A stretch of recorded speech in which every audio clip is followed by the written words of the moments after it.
Você corretor que tem dificuldade de falar sobre taxa de obra, ou tem algum receio de falar de taxa de obra, ou seguro de obra, será que são a mesma coisa? Então, vou falar para vocês um pouquinho sobre isso de uma maneira simples, sem falar de fórmula matemática. Existe uma maneira matemática de explicar isso, né, para aquele cliente mais técnico, mas a maioria dos clientes só quer entender quanto ele vai pagar no mês seguinte, quanto ele vai pagar no acordo da evolução da obra. Então, não precisa ficar explicando fórmula. O seguinte que vocês precisam entender. A evolução de obra, taxa de evolução de obra, seguro de obra, é importante para o cliente estar pagando mensalmente a Caixa Econômica, que isso assegura a entrega do imóvel. Isso é a principal vantagem do cliente. Independente se a construtora quebra, se a construtora some, a Caixa Econômica, por ter esse seguro habitacional pago pelo cliente, é garantido a entrega do imóvel, tá? Então, custe o que custar, aconteça o que acontecer, o imóvel vai ser entregue. Mas as construtoras que a gente trabalha não geram esse tipo de problema, mas ainda assim a gente tem que estar utilizando esse seguro, é garantido por lei a utilização desse seguro.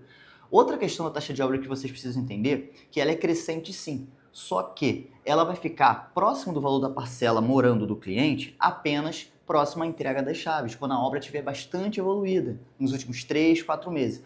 Ou seja, quando você for passar o orçamento para o cliente, explicando para ele, ó, quando que você vai pagar a taxa de obra mais cara, quando que você vai pagar mais barata, fala para ele, o dinheiro que ele não for gastar de taxa de obra no início da obra, ele pode estar fazendo uma reservinha para quando essa taxa de obra vier mais cara, ele ter esse dinheirinho para pagar essa taxa de obra lá no final da obra. A parcela morando, você só paga morando, como vocês sabem, ou seja, a taxa de obra não junta com a parcela morando.